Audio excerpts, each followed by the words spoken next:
Hi, welcome to Purposeful Lab, a production of Franciscan University. I'm Dr. Dan Keebler, your host. And this season, we've been looking at Humani Generis.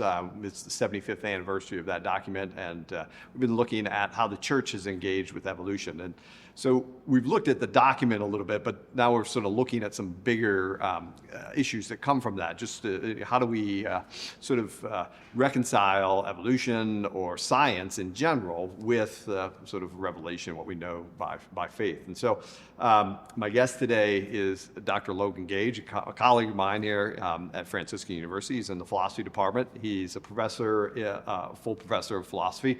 He's also the director of the Catholic Studies graduate program here at Franciscan. So you have a PhD and a master's from Baylor University, and your thesis was on epistemology, which is how do we know things and how do we gain knowledge. But you have a sort of broad interest of things, of philosophy of science and so forth. And today we're going to talk just sort of about how we can, by reason, sort of know that God exists, right? And the relationship between scientific reason and sort of philosophical reason, and how we can come to knowledge of the Creator. So that's what we're going to talk about. But first, let's talk a little about you. What brought you to Franciscan, and let our listeners get to know Logan. Yeah, great. Well, thanks for having me, Dan.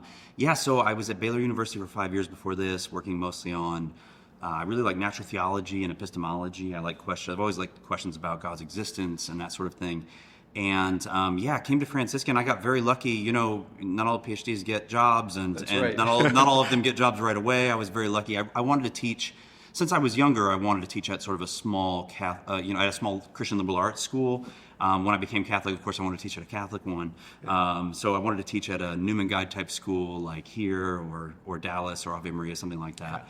And I got very lucky that there were 2 job openings at Newman Guide schools, and I got interviews at both. I was very, very, true luck that happens right at the time I'm coming on the market. You're right, yeah. And I really have come to appreciate Franciscan's sort of evangelical sensibility in sort of how they handle matters of faith, the sort of spirituality on campus. I really appreciate, and so I'm really glad to be here out of all those places that we mentioned. Yeah, that's great. You mentioned you're a convert to the faith, and there seems to be an overrepresentation in our philosophy department of converts. Yeah, there's an overrepresentation in philosophy in general of Catholic converts. I think that's probably because we're the kind of people that like to try to get down to root differences, figure out what the fundamental divides are, and so for instance, for many philosophers who become Catholic, they realize right away the key issue here is sort of authority of one kind or another, right. And then there's only so many positions you can take with respect to sort of ecclesial authority within Christianity, and so a lot of us sort of end up on the Catholic path. Yeah,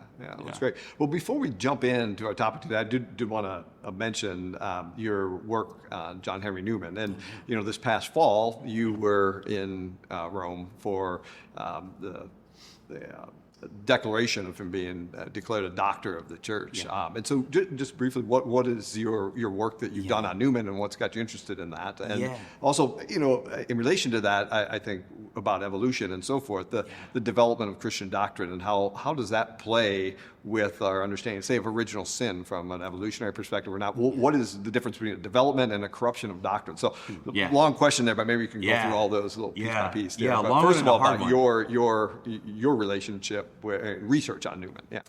So like I said, I'm mostly interested in epistemology, and so I got interested in John Henry Newman's thought largely thinking about his epistemology. So he has these Oxford University sermons that were largely given in the 1830s, and then he's got this difficult work called A Grammar of Assent. And he's sort of working through a religious epistemology, a view of how we come to religious knowledge and a kind of certitude about matters of faith. And I really like his understanding as I've grown to understand him. I like it because I feel like it drives a lot with my own understanding of how we come to know these sorts of truths. And so I've written a lot with my writing partner, Fred Aquino from Southern Methodist University, a philosophical theologian. We've written a lot on Newman's epistemology, trying to unpack it and understand what his basic claims are, because Newman's been labeled as being all over the map in this area, and so we wrote a series of articles trying to get clear on Newman's claims in epistemology. And then we were asked to write a piece on faith and reason, Newman's understanding of faith and reason, in this Positio document, which is a big document that was given to all the bishops before they took that consultative vote that the Pope asked them to give on making Newman a doctor of the Universal Church. And then we were very pleased that had happened. You know, Pope Francis started that process actually, and so we weren't sure it was going to happen after his death. And then Pope Leo continued this process, which was wonderful. And yeah, we got front row seats to the Mass at the Vatican, which was pretty cool. Yeah. We were very excited about that.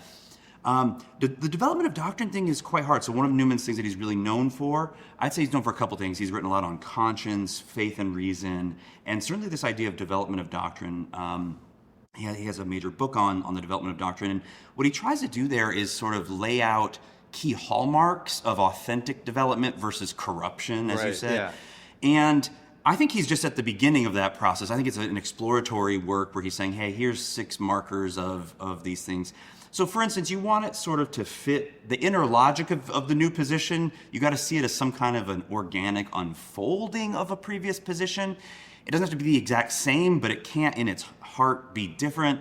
And it can't obviously contradict previous teaching, that sort of thing.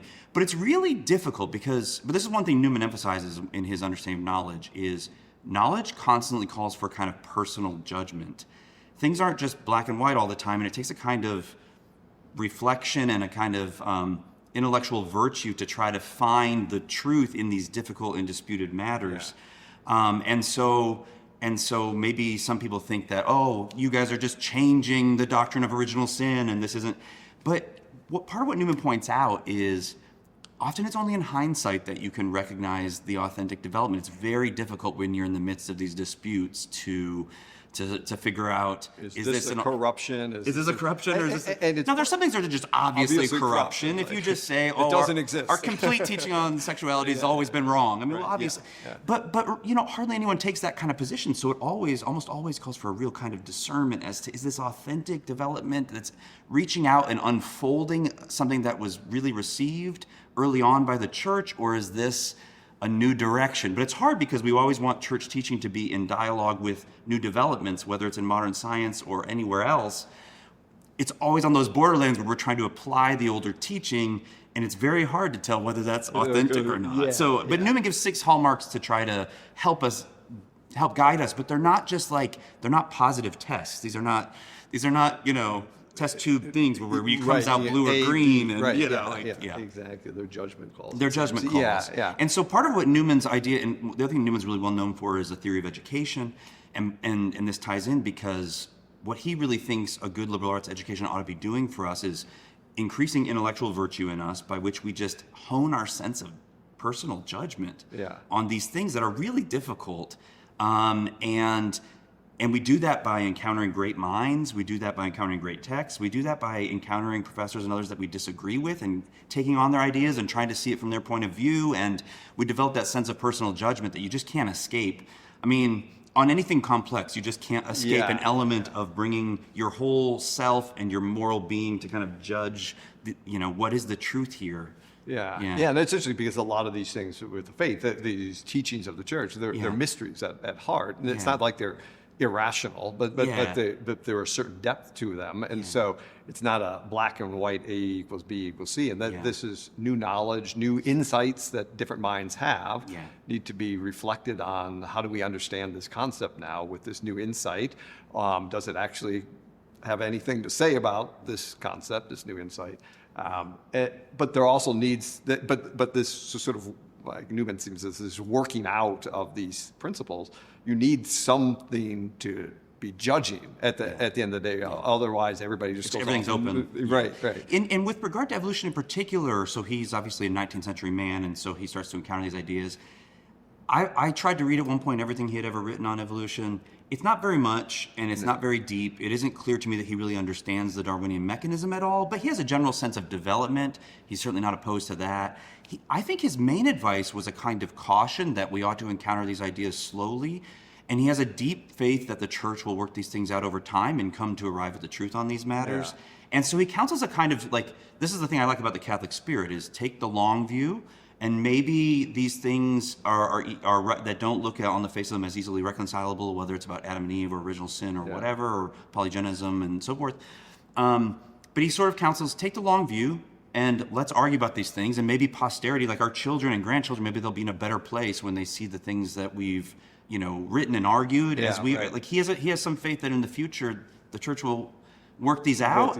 And I think that's good advice. Yeah, and I think it's great advice, and that's something that we've talked about on the earlier episodes of the show, is like Humani Generis talks about original sin and polygenism and monogism, but the church really hasn't said anything since, because it's letting this debate play out. Let's sort of give it time, think it through. What does this mean? It's cautious, and the same thing that took 90 years from Darwin's publication of Origin until Humani Generis. So the church is letting this play out amongst theologians and philosophers, good Catholic minds, to think these things through. Rather, it does put up guide rails. You can't just go off into left field, but it does. It has allowed it to play out. And there's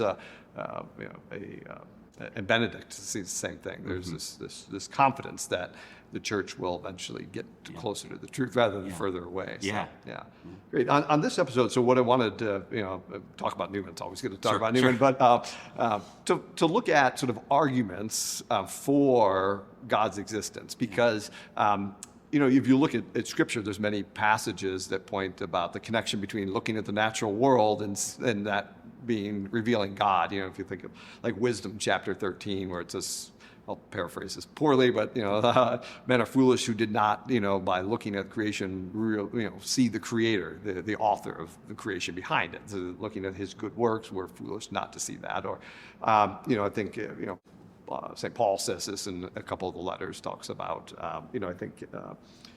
How men are foolish or ignorant if they don't see, the goodness behind creation leading to God, right? Yeah.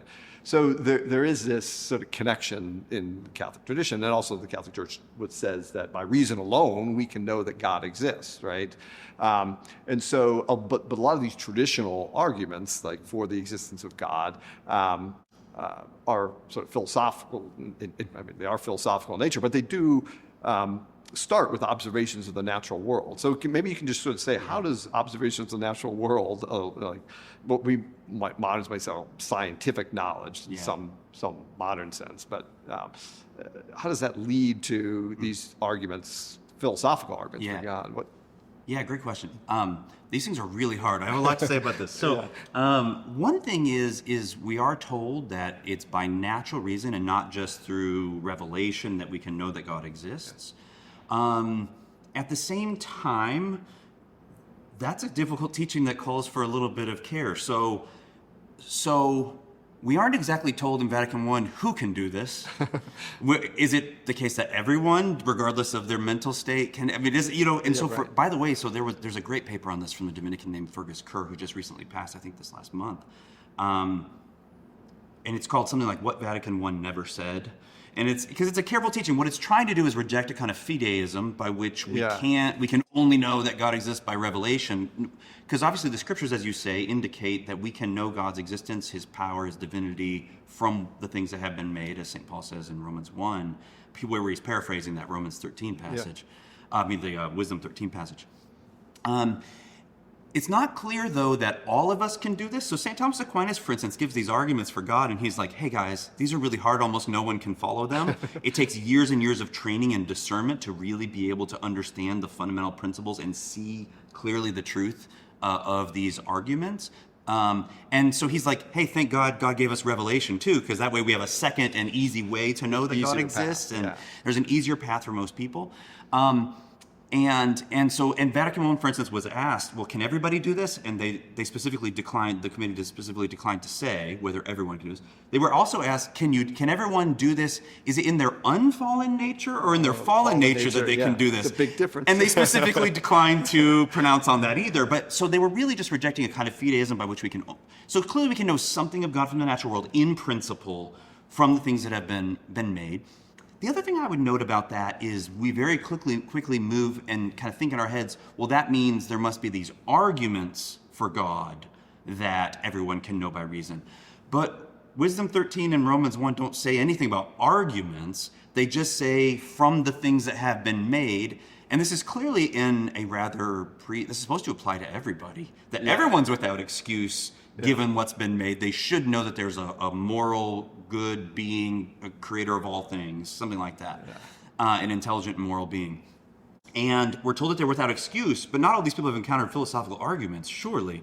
So it can't just be through arguments. So I think primarily the scripture passages probably should be taken as indicating that when we look out at nature, there's clear order, purpose, design, beauty. There seems like there's a plan and a structure here. It isn't just chaos. Right. Yeah, it isn't nothingness, and it isn't chaos. And so we should. It bespeaks mind, because what minds do is order things for purposes, right? But I don't think that everyone needs to know arguments for God in order for these passages to apply to them, because surely the people that Paul encountered, ordinary people, in Judea or whatever, they don't know these philosophical arguments. And in fact, I think today most people don't know these philosophical arguments. So I think it's a mistake too, whether it's the Catechism or the Bible speaking of our natural knowledge of God, people automatically jump to arguments. And I do think there are good arguments for God's existence, but I don't think everyone needs to know them in order to know that God exists, because we have a little bit more of a direct experience and encounter with the natural world. Yeah, that's a great point. There's so many people that have experiential encounters with the natural world, is that just seeing a beautiful sunset, or being in the top of El Capitan at Yosemite and having a sense of, or looking out the night stars and saying that the sense of the wonder of creation, and that brings them to, there must be a author behind this, but that's not an argument. You ask them, how do they get to that? Well, it just seems evident, seems self-evident to them, given their experience of beauty. And there might be an argumentative structure when we unpack what they're thinking, but they haven't walked through a syllogism. There's no complicated Aristotelian language going on in their minds. And so it seems like we can come to know God a little bit more directly than through arguments. You might also think that people have a more direct experience of God sometimes, and that's a way that we can know God. So I would say that we don't necessarily need arguments. On the other hand, if we went in searching for good arguments and there weren't any, then maybe we should question our more natural encounter with the world by which we kind of intuited more directly God's existence. So for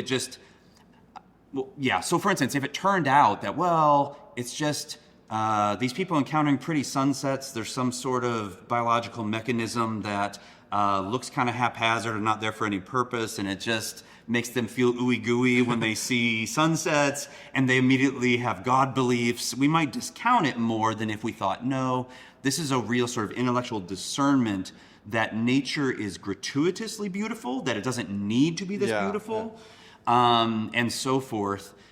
So it doesn't necessarily have to be through arguments, but I think we can develop more rigorous arguments for God's existence. Maybe we want to talk about some of those. Yeah, no, that would be great to talk about that. Because like you have this experience of this beautiful sunset or sky or whatever, but there's an order behind it. Maybe you don't intuit it, you don't spell that argument out, but philosophers have, over time, to some arguments. So maybe we look. I think probably the most famous ones are Aquinas' 5 ways, right? His argument. Maybe you can just sort of maybe pick one or a couple that maybe just focus on one and just give what's the structure of it? How does it work? How does it operate? So these arguments, like you said, all start from some sort of common or rather universal experience of change or motion, or the contingency of things, or their purposeful directedness. My favorite one is the 3rd way, basically, which is an argument from contingency. And most of these arguments have a kind of regress structure where they're saying, wait a minute, there's a sort of regress of one thing causing another, causing another, causing another, and that regress can't go on forever. We need something in principle to stop this infinite regress of explanations or causes or whatever. The 3rd way basically says, it doesn't seem like everything can be contingent. So to be contingent just means to be dependent on other things. So you and I are dependent on our parents. We're, historically, right now we're dependent on oxygen. We're dependent on all kinds of things going well in our bodies that you could detail better than me.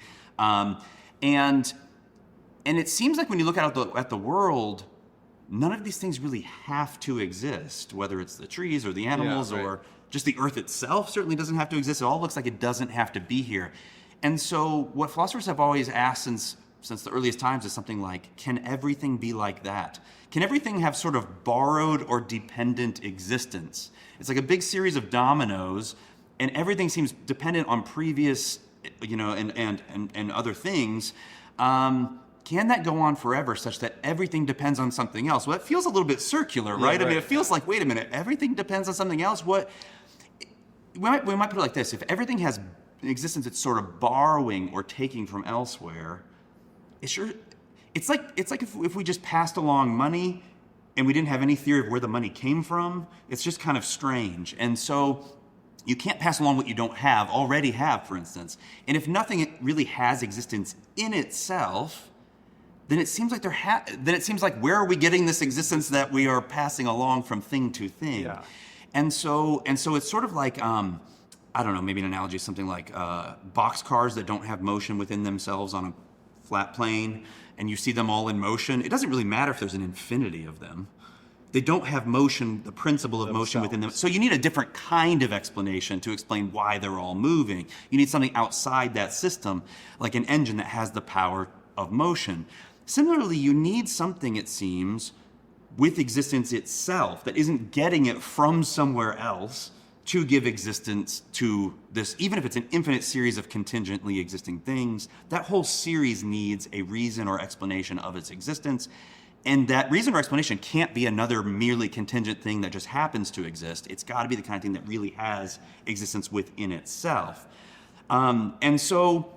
So these 5 ways try to unpack common intuitions we have, that not everything can be contingent, that there's a sort of governor of the world, that there has to be an ultimate uncaused cause of all these other contingent causes, that sort of thing. So I think what they're trying to do there is make more rigorous those basic intuitions that I think almost everyone has, that we were talking about earlier, that, whoa, where's all this stuff come from? It doesn't seem like it has to be here. Because ordinary people might not know about that regress argument, but surely very often reflective people have the intuition, like, wait a minute, none of this has to be here. Right. So why is any of it here?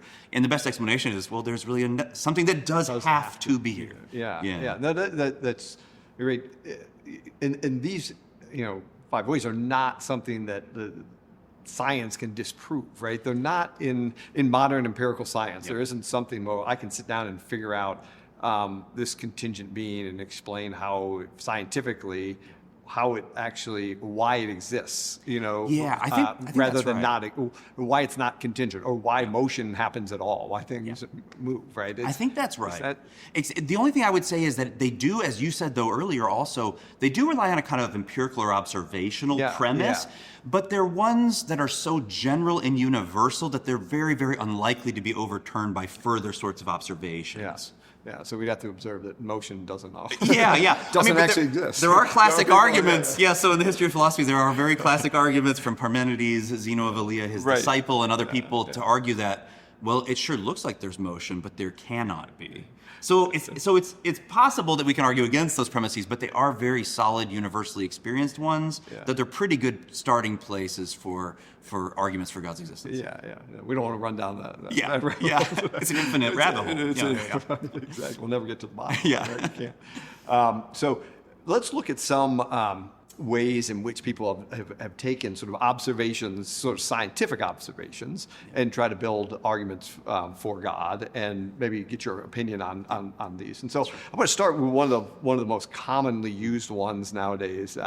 It's sort of the anthropic coincidences argument, right? And so it says anthropic, it's like, but it's more just coincidences allow life to exist, so it goes beyond just humans, right? But the idea is, we live in a world, clearly a universe that supports life. Like, you're here, I'm here. Like, that seems to be pretty much self-evident. And then your question is, well, is that why is this universe structured such that life can exist? And if you look at a lot of sort of basic physical principles of the world, of the universe, for example. Look at the force of gravity, the size of the strong nuclear force, the weak nuclear force, the gravity, all of these, the size of the proton and so forth. These things that science can describe, but it can't explain why it is. Why do we have, in our universe, is the strong nuclear force what it is? We can measure it, but we don't know what it is. All of these things happen to take on very precise values, and if those values are changed a little bit, you don't get the periodic table that we recognize. So you don't get you have a universe with just hydrogen, or with no hydrogen. Neither one is going to support life. And so it seems that the universe is really fine-tuned at its fundamental level. The universe that physicists describe turns out to be very, very peculiar and very, very fine-tuned. And so people argue, well, it could have either happened by chance, or that points to somebody that fine-tuned that, right? Or created a world with that order, a very rare order, right? So is that an argument that's similar to what Aquinas does, or is that something that is a scientific argument? And what's your opinion on the strength of that argument? Is it something that, hey, future science could discredit this, for example? Yeah, no, I think it's a very strong argument. I do think in principle future science can overturn these things. Maybe our measurements were wrong. Maybe we find out there's some reason to think that the range of values is not as wide open as we think. I think there are replies to those criticisms too. But in principle, it's the kind of thing that's open to being overturned. I don't really care whether we call arguments scientific or philosophical. I do think they're starting with some modern scientific discoveries, and they're making a kind of philosophical argument from that. So it's a quasi-scientific philosophical. Nothing too much depends to me on the labeling of them. Though you're right that some arguments are going to differ sometimes in respect to maybe how much future science could overturn them as our starting point for these arguments. I think this is a very strong argument. One thing to say maybe is that my own approach to all these kinds of arguments is I just don't put all my eggs in any one basket. I mean, I think those 5 ways are great. If any one of them turns out to be wrong, it doesn't bother me that much. I think we have a huge plurality of reasons for theistic belief in God. I think one of them comes in this fine-tuning, but there's other ones in, there's moral arguments for existence, arguments from beauty, and so on. Right.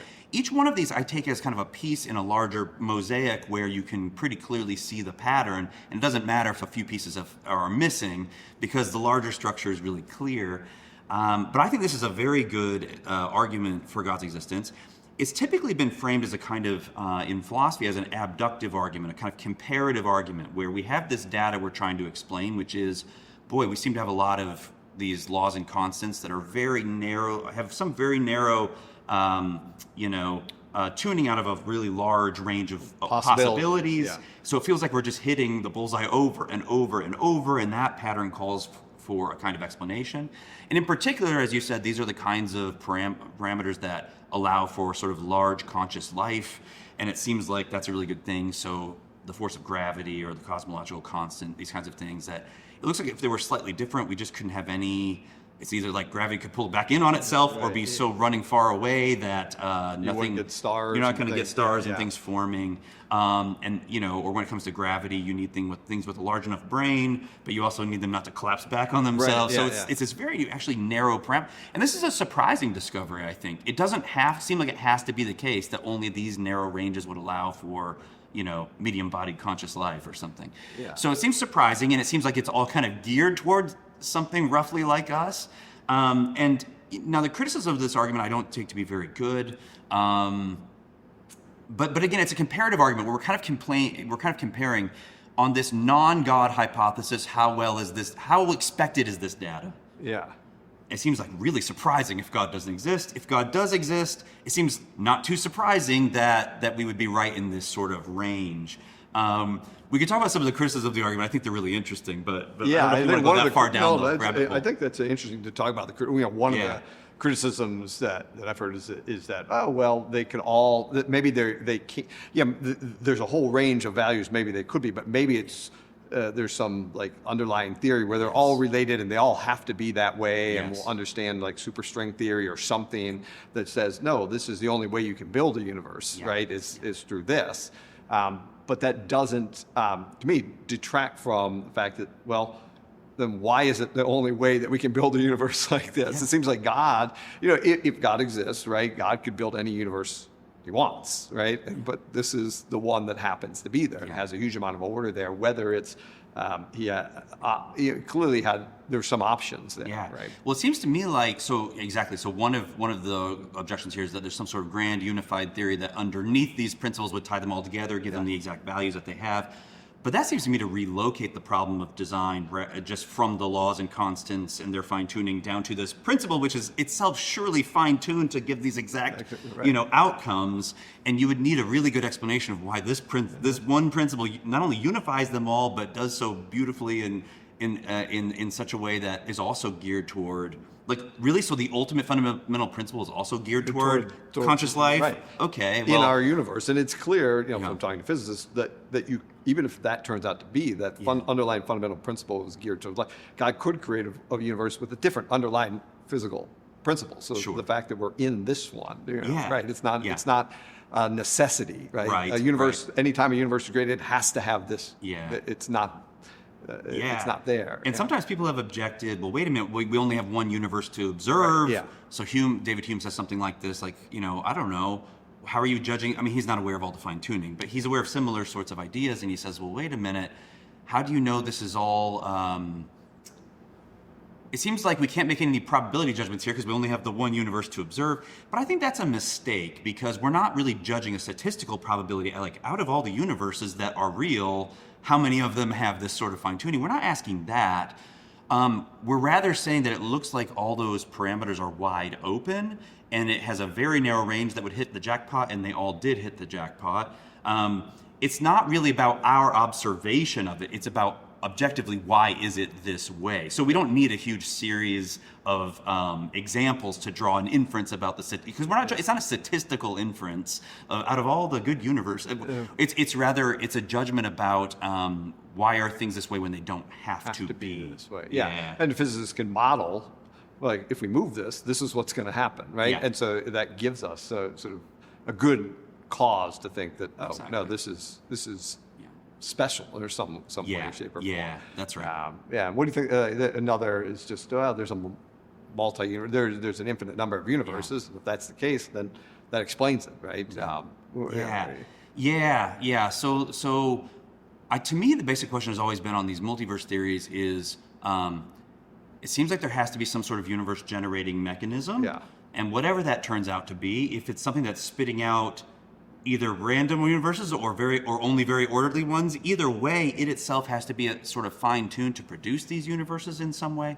Now, there's other models too, but on that main model, it seems to me that you're relocating the design from the individual instances down to a more fundamental principle that itself looks like it's got to have some constraints on it to be able to produce, orderly. At all. I mean, and so for instance, maybe it only produces universes like this one because it's so highly constrained.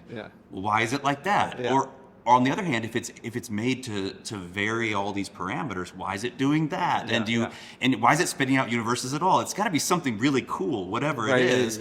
And it seems like you're just relocating the design to this mechanism, or as we said earlier, some other sort of principle. But you're just displacing the thing you're trying to explain. You're not really getting rid of the need to explain. The order is still somewhere there. That's right. And it actually might even be more order if you now have to explain how it produces the universe from the beginning. That's right.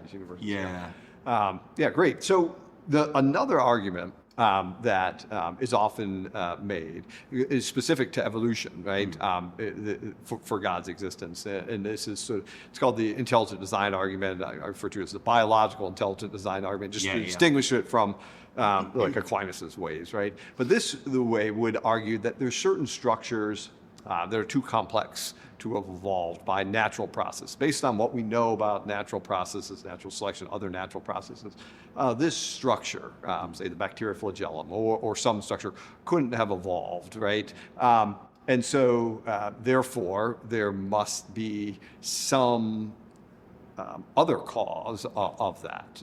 So what is your thought on that? Because this to me, it seems like this is getting further away from sort of what Aquinas' ways, right? I think that's right. So in particular, like we said earlier, Aquinas is starting from observations that are very universal in general. Yeah. I think these sorts of arguments are starting from much more particular, fine-grained observations of things, right? Yeah. And therefore, these are the kinds of empirical observations that, as a starting place, could be overturned more, or would be way more likely to be overturned than just something like there is causation or something. So their starting points are definitely different. I do think that the structure of such arguments is fairly similar, where it's something like in Aquinas' fifth way, the structure is something like you don't get certain sorts of intelligent, goal-oriented, good, regular patterns of behavior without intelligence in the system somewhere. Yeah, right. We do observe these kinds of good, regular, orderly patterns of behavior. Therefore, there's some sort of universal governor across these different observations that we make of order and orderly behavior. I think there's a similar structure with many of these biological design arguments. I guess I think there's a similar structure to them, but I do think Aquinas' argument, for instance, focuses a lot more on like the behavior of the bodies, more so than sort of like their interior structure.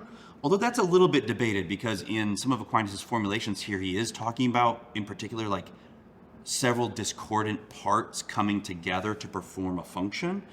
Now, obviously, he doesn't know anything about biochemistry or whatever, so he's not making any particular claim about any particular structure here.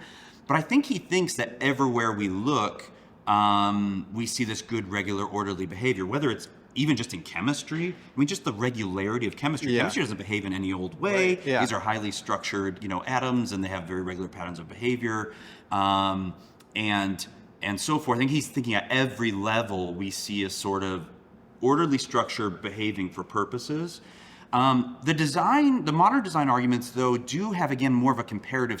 Well, actually, I think it actually has a similar comparative structure to Aquinas, where it's something like, basically Aquinas thinks naturalistic views like pure chance are not going to explain this. Yeah. I do think that what changes, the philosopher of science, Elliot Sober, notes this, is that when we get these modern design arguments, the thing that changes a little bit is, of course, we aren't just comparing pure naturalism, a sort of non-God hypothesis, with a design hypothesis. We also have to consider various sort of mechanisms. Like, it isn't just sort of pure chance or design are like our only options that we're comparing to explain these structures. So you've got to introduce a third, at least a third structure to talk about Darwinian mechanism and other sorts of mechanisms. But yeah, those arguments are starting from more highly specific criteria and are therefore more open to challenge down the road. Yeah. I'm friendly to these arguments in that I kind of feel like let a thousand flowers bloom, and maybe those arguments work out. I'm taking the long view. Maybe they do, maybe they don't. But I don't think that. I actually don't think I'm going to say including Aquinas' arguments. I don't think that we need to put our eggs in any one basket at all. Yeah. Now, if you're going to put your eggs in one basket, maybe it's a good idea to put your eggs in a basket that have lasted 1,200 years, but or 800, 900 years. Well, but actually, those arguments go way, way back. Yeah. So he's just channeling Aristotle. So you're talking 2,300 years here. But so I think they're more likely to be overturned in that regard. They're more specific hypotheses, et cetera. Yeah. It's interesting. You're talking there that there's some order there. You see order. There's got to be some source of that order there. Yeah. And I think that's one of the points I try to make about evolution is that there's order in chemistry. That chemistry doesn't just do what it does willy-nilly, and there's order in life, and the life has to follow certain rules and has certain structure to it, that there's order and pattern and regularity in the evolutionary process. Yeah. And I think often people get this view from atheistic evolutionary biologists who are just it's all randomness. It's all randomness and chaos and chance. Yeah. And that leads people to try to where's the to put God back into it somehow. Where I think stepping back and really seeing the order in the chemistry that actually drives evolution forward is important for the evolutionary process, because there's no way the evolutionary process works without some intelligibility and order behind it, right? Yeah. And I think the difference between these different design arguments is where do you put that order, right? Yeah. Where do you see that coming in? And I would be the one that would argue, well, that order comes in the structure of the universe. It's there from the very beginning. These potentialities built into matter in some way, ways that we're still unfolding versus trying to, the universe needs but sort of extrinsic input. Extrinsic input every now and then. Yeah. But I do think, that it's clear that there has to be some order and design put into the universe to get the outcome of organisms that have goals and have purposes and do things, right? Yeah, and I actually think so. I actually think in that way you're not maybe as far away from those ID type arguments as you think, because it's not like, I know some people interpret these design arguments that way, but I don't think they should be interpreted this way. So Michael Behe, for instance, I don't think he thinks God's doing any discrete divine action to get bacterial flagella or any particular system. He doesn't think God's like plopping these things into existence. He actually thinks it's all front-loaded. Now, I don't know that that's a great hypothesis, because I don't know exactly how it is from the initial conditions of the universe you get bacterial flagella. I think that's a very underdeveloped hypothesis, but I'm also very friendly and open to it, and actually it is his hypothesis. So I guess the more you push that there are constraints on there, I think in a way you're coming closer to those style of arguments, because I don't think that design arguments, the modern design arguments at all, require discrete divine action. What those ID people have always insisted on is that you need intelligent input in the system somewhere, whether that's front-loading or discrete divine action. It could be that there is a number of secondary causes. My only worry is, again, how these hypotheses always seem underdeveloped to me when we say it's all secondary causes. I want to know, is it so highly constrained, whether we're talking about protein folds or whatever, is it so highly constrained that we're really going to get this outcome? Or is it sort of very open-ended, and as Ken Miller says, we could have just gotten big-brained dinosaurs or mollusks out of it, and he seems comfortable with that. He does. As a Christian, I don't feel comfortable with that. I think that whatever Genesis means, it means something a little more specific than that God intended human beings to be here, and that sort of thing. I don't know. Does that seem right to you? I always point people to Simon Conway Morris's book, Inevitable Humans in a Lonely Universe. And in that, he argues that once the evolutionary process gets going, and he said getting it started is very, very difficult. And that's why a lonely universe, he doesn't think that life exists out there in other universes, or in other planets and so forth. We debate that. But he says something like humans is almost inevitable given the structure of the chemistry and physics, that you're going to get to that. And he points to the fact that a lot of these structures, it's hard to find a behavior or structure that only evolves once. Most things evolve multiple times. And he said, the pathway is going to be sort of different if you reran evolution again, but you're going to get very similar things. Like in a three-dimensional world, having bilateral symmetry is just a great thing. It's trilateral symmetry just doesn't work. So you're eventually going to get bilateral symmetry, and it evolves multiple times, multicellularity. So I think it would be more like you're saying. No, I need to see how it's going to get there, right? I'm very friendly to that kind of hypothesis. My only worry is when I read these things, it just still seems underdeveloped. I mean, because say we get to the point where we say, well, it sure looks like we could have gotten some large body things out of this. I just think as Christians, we're committed to the idea that God specifically wants our species here. And so I don't know that any of the hypotheses on offer, and I hope we come up with them. I say, man, let these arguments run wild. I want to see them. I just don't know that we're going to come up with something I hope we do. I hope we find deeper structures and laws by which we find out, wow, this is way more constrained than we thought, even though there is a kind of open-endedness in it. Yeah. I hope it's way more constrained, because that would give me a lot more confidence that we're on the right path here. I see sort of an analogy with like salvation history. I've mentioned this before on the podcast. You see salvation history, there's an open-endedness to it, and that humans play a role in it.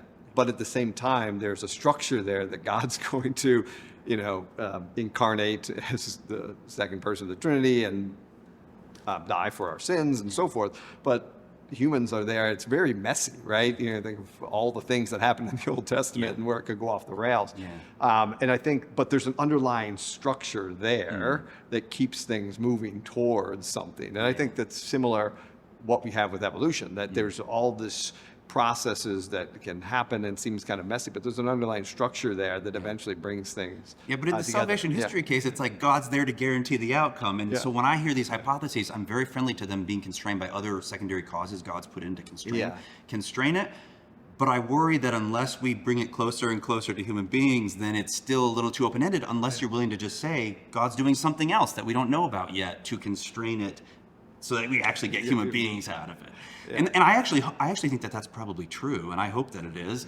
Yeah, I don't know. Yeah, no, for me, I would like to see that. I mean, in the sense that there are certain constraints, and I would fall more with Simon Conway Morris, that something like humans is inevitable, but exactly, this particular structure could have been a little bit different, but it's going to be a big brain, some of it has hands that are free, upright posture, so you can look at people face to face and encounter a person rather. I think there's certain things about our biology that speak to are being made in the image and likeness of God, for sure. It's not like our biology is irrelevant to that, right? But I do think there are certain aspects of our biology, not necessarily, if our oxygen transport was quite different, I don't think that would really matter. But if our sexuality was different, I think, okay, there's something wrong there in terms of where God wanted things to end. Yeah, when you think this is supposed to be a reflection of the Trinity in certain kinds of deep and intimate ways, it's like, well, it could change, but maybe not that much. We're still retaining the analogies. That's interesting. So what would you say? I mean, I'm sure you get questions from students all the time in philosophy about design arguments, about these types of things. Particularly students that are concerned about, say, evolution, for example. What would be your advice if someone said, look, I don't see how evolutionary process is consistent with Catholic understanding of creation or man? Like, what advice do you give them? What resources do you point them towards, and so forth? Yeah, I would say take this Catholic. First of all, take this Catholic attitude that, like, you don't have to figure everything out yourself. And if you see, one thing I try to point to is if there's so many other reasons to believe in God's existence, then even if you personally never see how these two things go together, like, that's okay. You have really good other indications. Not everything has to be perfect. It's a lot to ask that you somehow reconcile everything in science and faith before you can come to faith. That just seems that seems too high of an expectation. That's beyond all of our pay grades to do that. So, and I also think it's worth noting that, like, non-Christians and our atheist friends are in a really hard position too. Like, why is any of this here? How, they have their own set of difficult questions to work with. So I just feel like we all need to calm down and not hyperventilate, over it. The other thing I would say is also, like we were saying earlier with the whole church, like, take that attitude, take the long view of things, where it's like, well, maybe in our lifetimes we don't fully understand how all these things go together, but it will become way more clear when we discover even further constraints on the system and whatever else. So I try to say calm down about it. On the other hand, I do think that there are, like, real tensions in, like, Aristotelian metaphysics that the church has largely adopted and used. There's, like, some hard things to really work out. I don't think they've been worked out yet. But as you know, we have good friends at Oxford working on this kind of stuff, and I hope that they work it all out. But I wouldn't want to, like, say, oh, guys, don't worry about this. This has all been worked out. Because it seems to me one danger is that we say, look away, there are no problems here. That's a problem. And we say, guys, there's no tensions between Darwinian theory as it's been developed in the last 150 years and all these questions we have about creation. That would be, it seems to, like, if you're kind of a young, bright student, I think you would view that with, like, oh, really, these guys don't really want to peer too deeply here. They just want to cling to their little sweet faith. But the other option would be, the other extreme is a sort of, there's so much opposition between these two things that no one's ever going to be able to work them out and so forth. And I just think we got to take the long view and say, I personally don't see how to work out all these things. But I know there's a lot of good people working, as you said, working on issues of polygenism, an original sin and how it's transmitted, and working on how do we reconcile sort of Thomistic notions of causation with modern evolutionary theory. But my own view too is, like, we ought not to give them a false hope. Like, guys, don't worry, this is all worked out. It's like, this is still an ongoing project, and in fact, it's one you might be able to contribute to, whether it's on the philosophy, theology, or science side. And I would sort of draw them in. And also, one other thing I would say is, my own experience, and maybe your experience is similar, teaching these sorts of things, is students like debate a lot more than they like. They actually are. Sometimes we come to them, we think we have to just tell them what all the answers are. And I think they really like being drawn into arguments about these things and saying, listen, this isn't all worked out. Like, there's work for you, young person, to do here. Like, come into the fold on any of these sides. And then whatever field you choose, try to be as interdisciplinary aware as you can of the other disciplines Yeah. that are relevant to this discussion, because none of us really knows them all. Like, No, you know this, we no, can't. exactly, and that's great, because I mean, I do see students that fall in the camp. I just want the answer. Just give me the answer. Why? And they get upset when there isn't an answer. And I think, like, you're trying to inspire them to think deeply about these questions and say, look, here's an interesting question. Is it possible, that this could happen? Is it possible? What would that mean for our understanding theologically of the human person? How does that change, right?